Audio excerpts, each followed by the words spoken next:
Salut Internet. Avant d'aller en Inde, j'avais autant de clichés sur ce pays qu'un touriste étranger avec la France et ses bérets, ses baguettes ou ses serveurs de café parisiens antipathiques à souhait. Pour moi, l'Inde, c'était Bollywood, les temples, la pauvreté, Apu des Simpsons, le festival des couleurs et les gens qui se lavent dans le Gange. Mais évidemment, c'est tellement plus que ça. Alors aujourd'hui, petit 77 des familles pour découvrir ensemble plein de trucs fous et insolites, des lieux dingues, des personnalités incroyables, des statistiques, des infos étonnantes. Allez, est-ce que tout le monde a bien son petit chai tea?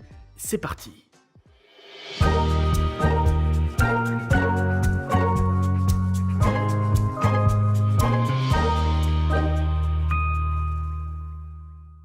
L'Inde est l'un des pays avec le plus de bureaux de poste. Et leur bureau le plus insolite est une poste flottante sur le lac Dal à Srinagar. Une poste sur une barge, c'est trop stylé. Il se pourrait même que ça soit la seule au monde d'ailleurs. Voici la Nasica batrachus sayadrensis. Cette grenouille marronasso-violette ne se retrouve que dans quelques coins de montagne dans le Kerala et le Tamil Nadu. Elle est assez moche, soyons honnêtes, mais elle est carrément insolite et extrêmement rare. Elle ne sort de la terre que pendant 2 semaines pendant la saison de la mousson. Elle est évidemment connue depuis un paquet de temps par les populations locales, mais la science ne l'a décrite qu'au début des années 2000, tellement elle joue un petit peu à cache-cache. Le sport national indien est le cricket, un des meilleurs sports du monde si vous voulez mon avis d'ailleurs. Du coup c'est pas étonnant que ça soit en Inde que se trouve le terrain le plus haut du monde. Il est à Chail, dans l'état de Himachal Pradesh. Son altitude, quasiment 2500 mètres. En plus du plus haut, ils ont également le plus grand stade au monde, plus de 110 000 places. Il s'agit du Sardar Patel Stadium qui se situe à Ahmedabad. Comme vous le voyez, il est assez récent, il a été inauguré le 24 février 2020 par le bon Donald Trump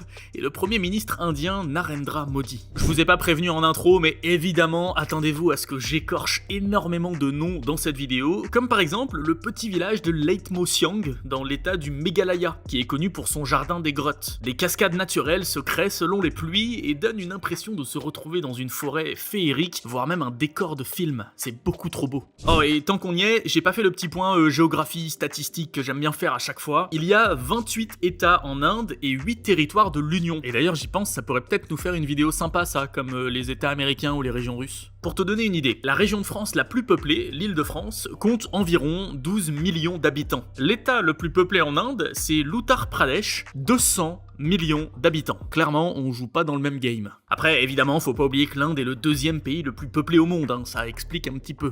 Un truc qui semble sortir de livres d'histoire pour nous et qui me semblait important de mentionner dans cette vidéo, c'est le système des castes. Officiellement, il n'existe plus en Inde, mais croyez-moi que dans la pratique, oh si. En gros, c'est quelque chose de très lié à la religion hindouiste qui divise la population en 4 castes ayant chacune leur spécificité et leur domaine d'activité. Tout en haut, on a les brahmanes qui ont des métiers en rapport avec la politique ou la religion. En dessous, les kshatriyas sont plutôt des guerriers, donc se dirigent vers la police ou même l'armée. Puis les vaishyas qui sont plutôt dans le commerce ou l'agriculture. Et enfin les shudras, la dernière caste, celle des serviteurs et des travailleurs, les employés quoi. Et quand je dis dernière caste, oui et non. Parce qu'il y a aussi, encore en dessous, les intouchables, qu'on appelle aussi les Dalits, qui sont hors caste, tellement ils sont bas, mais ouais, qui ont des métiers ou des fonctions impures aux yeux des autres. Par exemple, nettoyer les égouts. Tout ça, c'est une hiérarchie encore très ancrée dans le pays et très stricte. Pas de mariage entre castes et respect total avec la classe du dessus. Un poil archaïque, si je peux me permettre. Et c'est donc pour ça qu'il existe des organisations qui luttent contre ça, et notamment contre les mariages forcés et arrangés. L'association Love Commando aide les couples en difficulté à se défendre contre leur famille, et peuvent même leur donner un toit pendant un temps pour qu'ils se marient en paix. C'est connu, les vaches sont des animaux sacrés en Inde et sont protégés par la constitution du pays qui stipule que chaque État doit veiller à prendre des mesures pour interdire l'abattage des vaches et des veaux. On croise donc régulièrement des vaches aussi bien en ville qu'à la campagne, ce qui peut être surprenant quand on n'est pas habitué. Cela dit, il y a 8 États où la vache n'est pas protégée par la loi. Là-bas, il est donc possible de vendre une vache vivante ou même de consommer sa viande au restaurant. Pendant longtemps, on a cru que les échecs étaient nés en Inde il y a plus de 5000 ans. Des linguistes anglais en sont arrivés à cette hypothèse en se basant sur le jeu indien Chaturanga, qui signifie en sanskrit 4 membres d'une armée. Ça se réfère aux armées typiques de l'Inde ancienne, composées de 4 corps, les chars, la cavalerie, les éléphants et l'infanterie. Mais non, raté, apparemment les échecs ne seraient pas nés en Inde. Par contre, je veux bien apprendre à jouer au Chaturanga.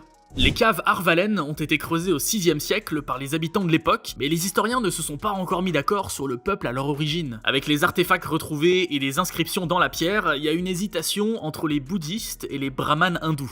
Quoi qu'il en soit, très chouette lieu à visiter. Parmi tous les pays ayant des bases en Antarctique, et ben on retrouve notre bonne vieille Inde. Le pays a 2 bases de recherche, Maitri qui date de 1989 et Bharati, plus récente, qui date de 2012. Je sais pas vous, moi je la trouve grave stylée, on dirait une espèce de soucoupe volante un petit peu. Toutes les deux sont gérées par le Centre national de recherche polaire et océanique indien. On y fait entre autres du carottage de glace, des prélèvements quoi. Je note quand même qu'il y a un sauna à Bharati, mais pas à Maitri. Les Indiens sont très religieux, je vous apprends rien, mais des religions, il y en a beaucoup là-bas. C'est le pays de naissance de notamment l'hindouisme, le bouddhisme, le jaïnisme ou même le sikhisme. Et puis l'Inde est ouverte à toute foi, il y a beaucoup de juifs, de chrétiens, de musulmans, de zoroastriens qui pratiquent leur religion en paix. Alerte au fait complètement fou, le fruit national de l'Inde est la mangue.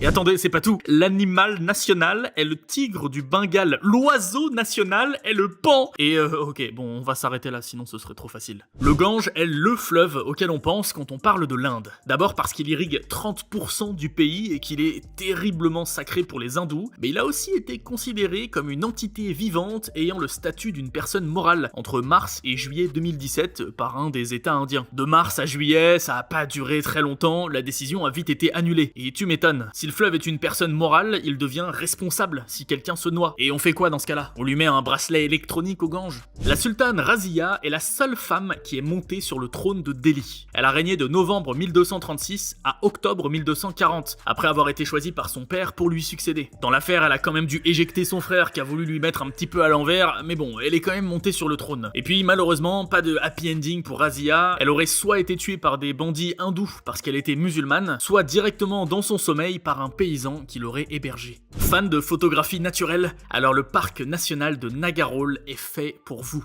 Avec ses tigres, ses ours lipous, ses crocodiles des marais, ses pigeons. Non, je vous jure, regardez-moi ça, le Columba elphinstoni. Il vit près de la chaîne de montagne des Ghats et il est endémique de ce coin-là, vous ne pouvez le retrouver que là-bas. Et entre nous, il est quand même bien plus classe que nos ordinaires pigeons européens. C'est assez connu, le yoga est une pratique qui nous vient bien d'Inde et il existe beaucoup de yoga différents qui vont bien au-delà de juste la posture de l'arbre. Pour n'en citer qu'un seul, très insolite, le Tummo. Un type de yoga tibétain qui s'effectue dévêtu dans la neige pour entre autres développer sa chaleur interne. Autant vous dire que pour le Guyanais que je suis, c'est pas celui vers lequel je me tournerai en premier, je vous avoue. Il y a pas mal de sectes dans le pays, mais j'aimerais vous parler d'une en particulier, Chanapol. Ils sont à peu près 2000 et vivent dans un village de l'état de Mizoram. Et c'est là que se trouve une des plus grandes familles du monde. Ziona, le patriarche et chef de cette secte, et ses 39 femmes, 94 enfants, 14 belles-filles et 33 petits-enfants. Vous l'aurez compris, la polygamie c'est quelque chose qu'il prône. Tout ce petit monde vit dans la même maison qui a une centaine de pièces. Un vrai labyrinthe. L'Inde est la plus grosse productrice au monde de gingembre et de cumin. Et elle est dans le top 3 pour la cardamome et le poivre noir. Et sinon, c'est pas une épice, mais sachez que l'Inde est juste le plus gros producteur de jute. Allez, un petit peu de géographie avec cette frontière. Là, c'est l'Inde et là, c'est le Bangladesh. Et tout ça, ce sont environ 200 enclaves. 24 d'entre elles sont des enclaves dans des enclaves. Et il y a encore moins de 6 ans, il existait une enclave dans une enclave dans une enclave. Elle a été rattachée au Bangladesh le 1er août 2015, alors que c'était l'unique enclave du 3e ordre au monde. Bon, après, c'était un simple champ, donc niveau intérêt, pas ouf. Jadis, l'espèce humaine avait le droit de se regrouper, de se rassembler. C'est fou, mais vraiment, c'était le cas il y a pas si longtemps que ça. Dites-vous, en 2019, le pèlerinage de Kumbh Mela a rassemblé au total plus de 240 millions de personnes, dont 50 millions lors de la plus grosse journée d'affluence. C'était même visible depuis l'espace. Beaucoup d'historiens sont d'accord sur ce point, les premières chirurgies reconstructives ont été faites en Inde 800 ans avant notre ère avec des greffes de la peau.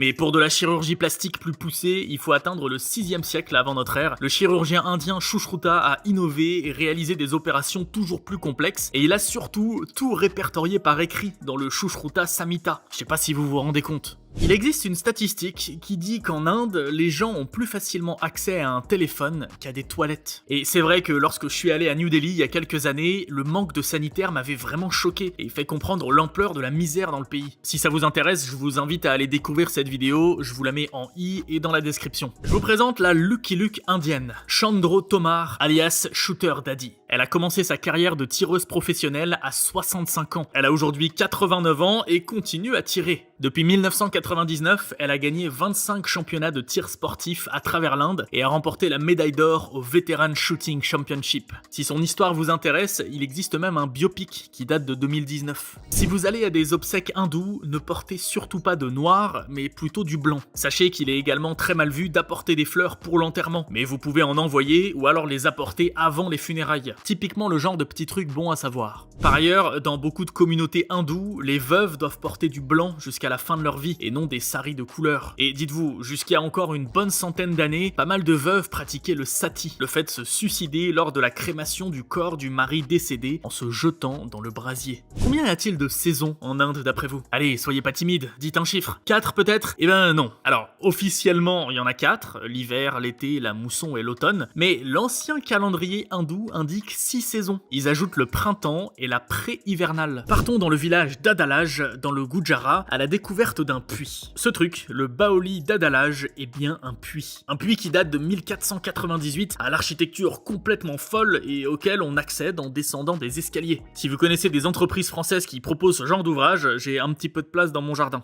Connaissez-vous le mot polydactylie? C'est quand on a plus de doigts ou d'orteils que la normale. Genre, nous on en a 20, mais Devendra Soutar, il en a 28. 7 doigts à chaque membre. Il détient même le record du monde dans le Guinness Book. Le cratère de Lonar est dû à un impact de météorite. Il a beau se trouver à 400 km de la mer, le lac de 2 km de large qui se trouve en son centre est rempli d'eau salée. Déjà, c'est cool. Mais l'histoire ne s'arrête pas là. Le lac, habituellement bleu-vert, est soudainement, dans la nuit du 9 au 10 juin 2020, devenu rose. En gros, il a fait chaud, le niveau de l'eau a baissé, la salinité a donc augmenté, prolifération d'une algue particulière, eau rosée. Imagine juste une seconde, te lever un matin et voir que le lac que t'as en face de chez toi depuis toujours est devenu rose. Le temple Sri Padmanabhaswamy abrite un trésor, les amis. Mais alors, un trésor? Au sous-sol de ce temple se trouvent 8 chambres souterraines parfaitement fermées. En 2011, les autorités indiennes en ouvrent 5 et découvrent énormément d'objets précieux. On parle d'une valeur totale de plus d'1 milliard de dollars. Et les autres tombeaux alors? Mais écoutez, la porte du tombeau B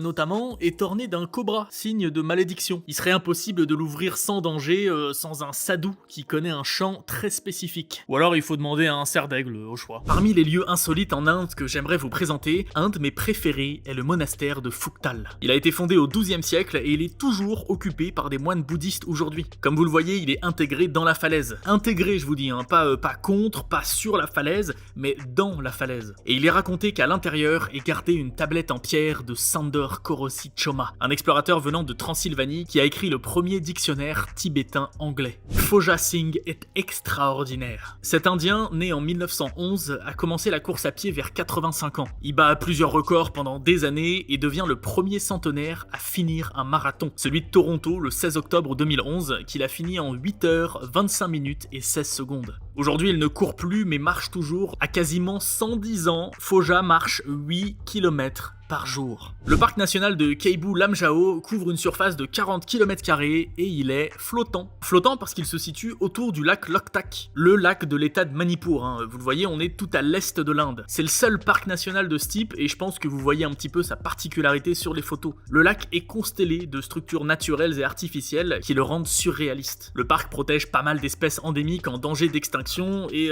ouais, je sais pas, j'ai regardé des vidéos et des vlogs sur place, l'ensemble m'attire énormément.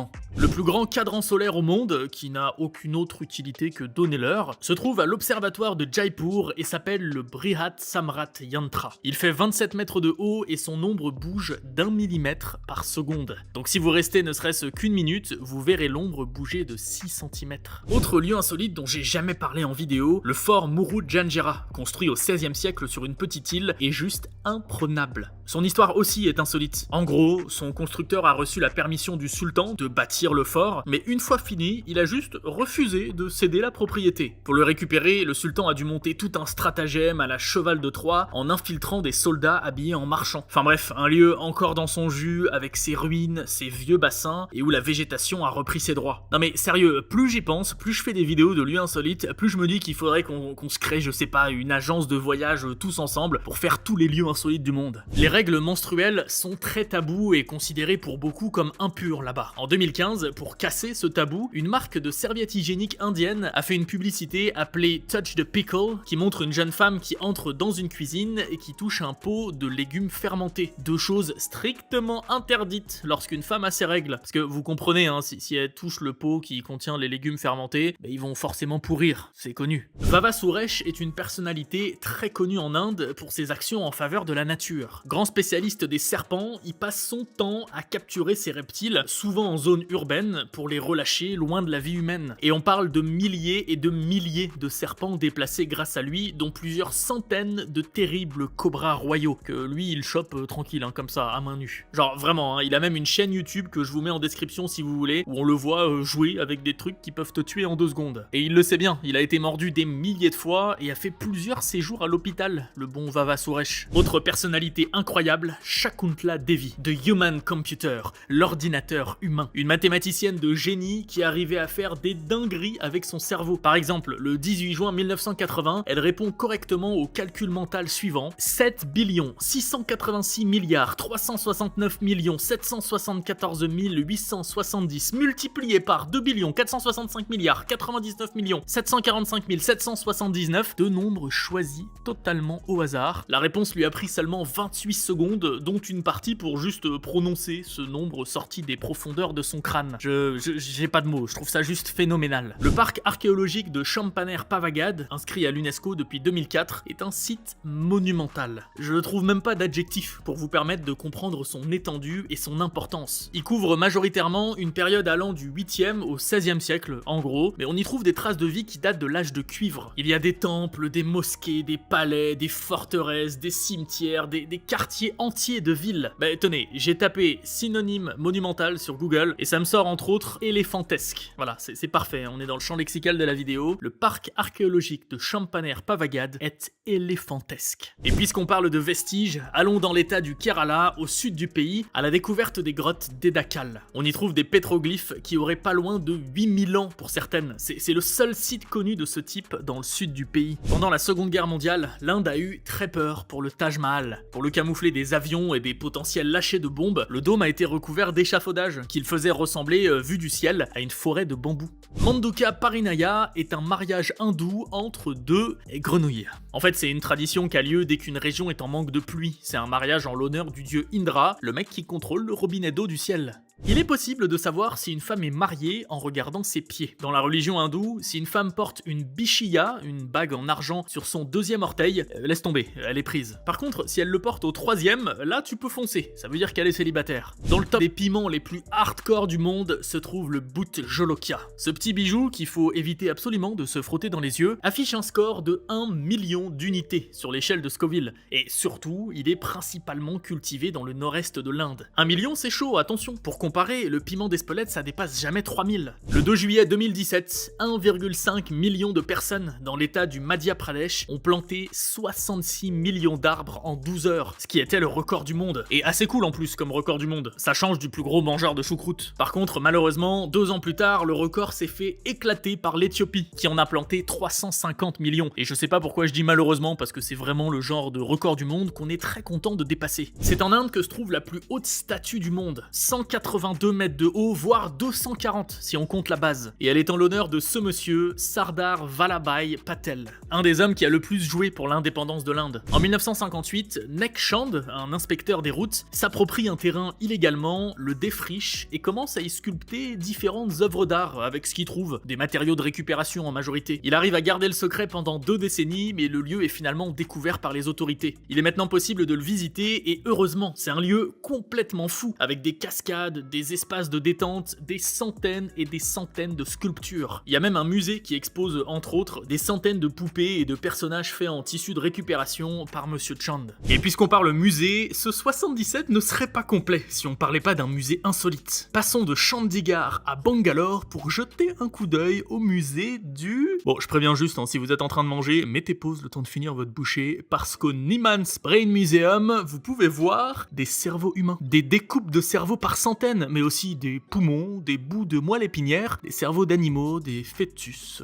Je vais vomir, je reviens. Voici Rabindranath Tagore. Il est le premier auteur non européen à avoir reçu le prix Nobel de littérature pour son recueil de poèmes Gitanjali. C'était en 1913 et il reste encore aujourd'hui le seul indien à avoir obtenu ce prix Nobel. Aujourd'hui, si je vous dis Bollywood, vous voyez des hommes et des femmes habillés de toutes les couleurs et danser non-stop. Mais le tout premier film de fiction réalisé en Inde n'était pas du tout du même genre. Loin des couleurs déjà, parce qu'on est en 1913, mais aussi loin des femmes. C'était pas hyper bien vu à l'époque, donc très peu de femmes ont postulé et le réalisateur a préféré n'utiliser que des hommes habillés en femmes. La ville de Bénarès est vieille de plusieurs milliers d'années, au moins 3000. C'est l'une des plus vieilles villes du monde qui est encore habitée aujourd'hui. Bonus, c'est l'une des 7 villes sacrées de l'hindouisme. Double bonus, elle est dédiée à Shiva. Triple bonus, le restaurant Tatka, nommé 5e de la ville quand même sur TripAdvisor, a l'air vraiment succulent. Je veux dire, regardez-moi ces assiettes.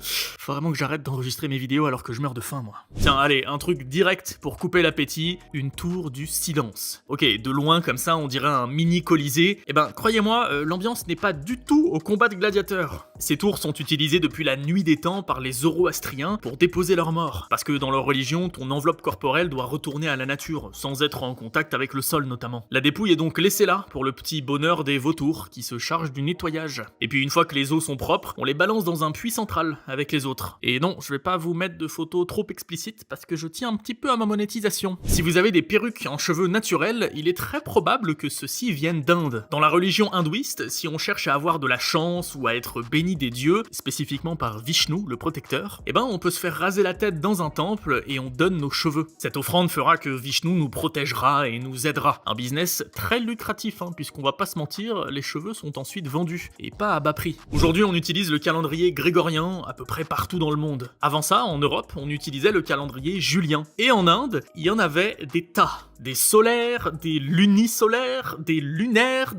Moi, je m'y perds franchement là-dedans. Bref, tous se basaient sur un même traité d'astronomie. Le truc a 1500 ans et est hyper précis. Il est découpé en 14 chapitres et utilise des formules mathématiques qu'on a découvert en Europe que bien plus tard. Ah, attendez, revenons un petit peu en arrière là, jusqu'à Bénarès. Il faut savoir que mourir dans cette ville mettrait fin au cycle des renaissances. En gros, on arrêterait de se réincarner encore et encore à l'infini et on atteindrait la libération finale, le moksha. Fini, plus de réincarnation après Bénarès. Sauf que, en termes de logistique, soit il faut amener là-bas ta dépouille assez rapidement, donc si tu vis à l'autre bout de l'Inde, moyen, soit ça implique de mourir sur place. Et aux dernières nouvelles, c'est compliqué de planifier ce genre de choses. Écoutez, si jamais vous y arrivez, sachez que la crémation est possible sur 2 ghats spécialement réservés à ça. Les ghats, ce sont ces espèces d'escaliers sur les berges du Gange. Le plus sacré, la crème de la crème pour se faire incinérer, le ghat Manikarna. Et ça chôme pas. Rien que sur ce ghat, 300 à 400 crémations par jour. Bombay est devenu Mumbai en 1995. C'est là que vivent le plus grand nombre de millionnaires et de milliardaires en Inde. Mais à la base, Mumbai ce sont en fait 7 îles. En 1782, le gouverneur de Bombay à l'époque initie le projet Hornbind Vellard, assembler les 7 îles pour en faire un seul gros bloc. Le projet a été terminé en 1838 et j'ai beau réfléchir, j'ai pas beaucoup d'autres exemples en tête de transformation d'archipels comme ça. Nouveau musée insolite, tout aussi creepy que celui des cerveaux, mais pas vraiment pour les mêmes raisons. Le musée de la magie noire et de la sorcellerie d'Assam. Il se trouve dans le petit village de Mayang qui est très réputé. Ça serait le berceau de la magie noire et rien que ça. À l'intérieur du musée, on trouve des manuscrits, des fioles, des herbes médicinales, des statuettes et autres objets magiques datant entre le 12e et le 18e siècle. 4 siècles de magie, je veux voir ça. Auroville est une ville créée en 1968 par une Française, Mira Alfassa, surnommée la Mer. La ville se trouve au sud-est du pays, dans l'état du Tamil Nadu. Elle a bâti cet endroit avec la vocation suivante, le lieu d'une vie communautaire universelle, où hommes et femmes apprendraient à vivre en paix. Le bâtiment principal de la ville, c'est cette énorme boule dorée, le Mati Mandir, la maison de la mer. Pour l'instant, même si la ville peut accueillir 50 000 habitants, on en compte un tout petit peu plus de 3000 en 2020. Tout le monde est le bienvenu, quelles que soient les croyances, l'origine ou l'âge. Il y a pas mal de vidéos et de reportages sur ce lieu, et il y a aussi des théories un petit peu déviantes qui décriraient l'endroit comme une secte,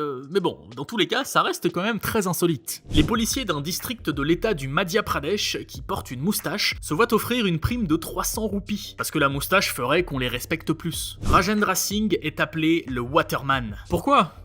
Juste parce qu'il a ravivé 5 rivières qui étaient à sec dans la région désertique du Rajasthan, en mêlant techniques ancestrales et techniques modernes, et puis parce qu'il a aussi accessoirement aidé à mettre en place des réserves d'eau dans plus de 1000 villages. Pas grand chose en soi. À Mumbai, le réseau ferroviaire est mortel.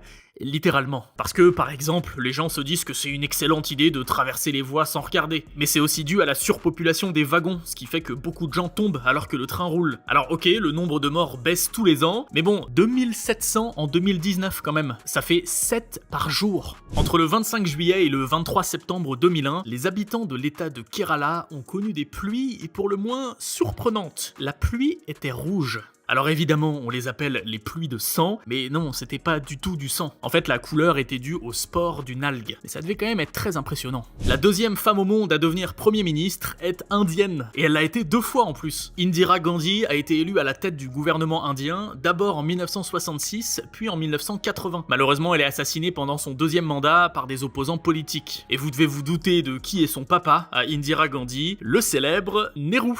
Ouais, le premier ministre d'Inde, un super pote de Gandhi d'ailleurs. Le nom de famille de sa fille n'a absolument rien à voir avec son ami, elle s'est juste mariée avec un mec qui s'appelait aussi Gandhi. Moi je trouve ça marrant comme anecdote. Le pont Chenab est le pont ferroviaire le plus haut du monde, à 359 mètres de hauteur au-dessus du Gange. On peut juste caler une tour Eiffel en dessous, pour vous donner une idée des proportions. Il est cependant toujours en construction et est censé ouvrir en décembre 2021. Sonam Wangchuk est ingénieur. Super info, non? Non mais faut que je t'en parle parce qu'il a inventé un truc tout bête, mais trop cool, les stupas de glace. De gigantesques cônes de glace formés en hiver pour avoir de l'eau en été, dans des régions où le manque d'eau est terrible. C'est ingénieux au possible et ça a déjà aidé des dizaines de villages. La NASA a investi 22,6 milliards de dollars en 2020 dans ses différentes recherches spatiales. Le CNES, lui, a investi 2,7 milliards d'euros. Et l'ISRO, alors, l'Indian Space Research Organization, 1,52 milliards en 2019. C'est dingue, l'Inde est dans le top 10 des budgets les plus élevés pour les programmes spatiaux. Quand on pense que les pièces détachées de leur toute première fusée ont été transportées sur le lieu d'assemblage à vélo il y a plus de 50 ans, ils en ont fait du chemin.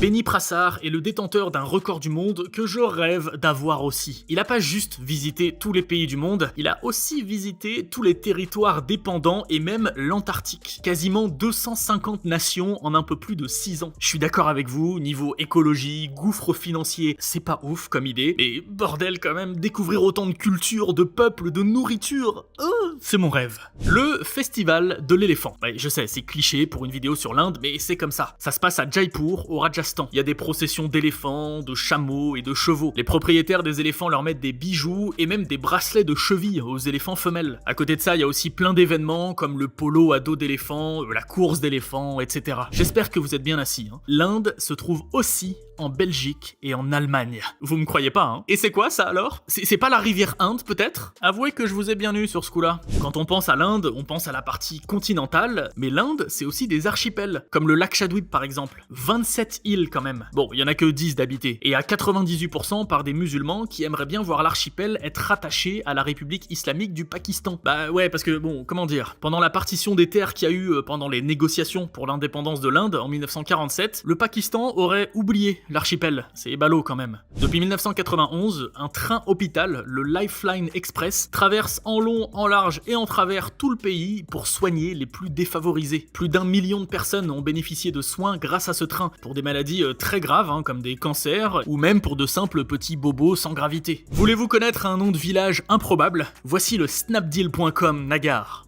Alors, il me semble que j'en ai déjà parlé, mais bon, dans le doute, avant juin 2011, le village s'appelait Shiv Nagar. Puis une compagnie indienne de e-commerce, Snapdeal, a installé 15 pompes à eau manuelles pour que les villageois n'aient plus à marcher des kilomètres pour avoir de l'eau potable. Alors, super initiative, rien à dire, mais du coup, pour remercier l'entreprise, les villageois ont décidé tout seuls de renommer leur village snapdeal.com Nagar. Je sais pas s'il y a un petit village dans la Creuse qui veut que je fasse une vidéo sur lui pour qu'il se transforme en Doc Sevenville. Et ouais, désolé la Creuse, pourtant je t'aime bien, mais je sais pas, t'es toujours la première qui me vient en tête pour ce genre de vanne. Une autre tradition très, voire un petit peu trop insolite, est la célébration Holy Ashes à Bénarès, la même Bénarès que les faits 53 et 57. Durant cet événement, les participants se jettent à la figure et s'étalent sur le corps les cendres des bûchers de crémation. Après, bon, c'est une tradition comme une autre, j'imagine. On le connaît tous, Gandhi est une figure emblématique de l'Inde. Saviez-vous qu'il a été nominé 5 fois au prix Nobel de la paix et qu'il ne l'a jamais eu? En 1948, il était quand même assez pressenti pour enfin l'avoir, mais il s'est malheureusement fait assassiner en janvier. Donc cette année-là, en son hommage, le prix n'a pas été décerné du tout.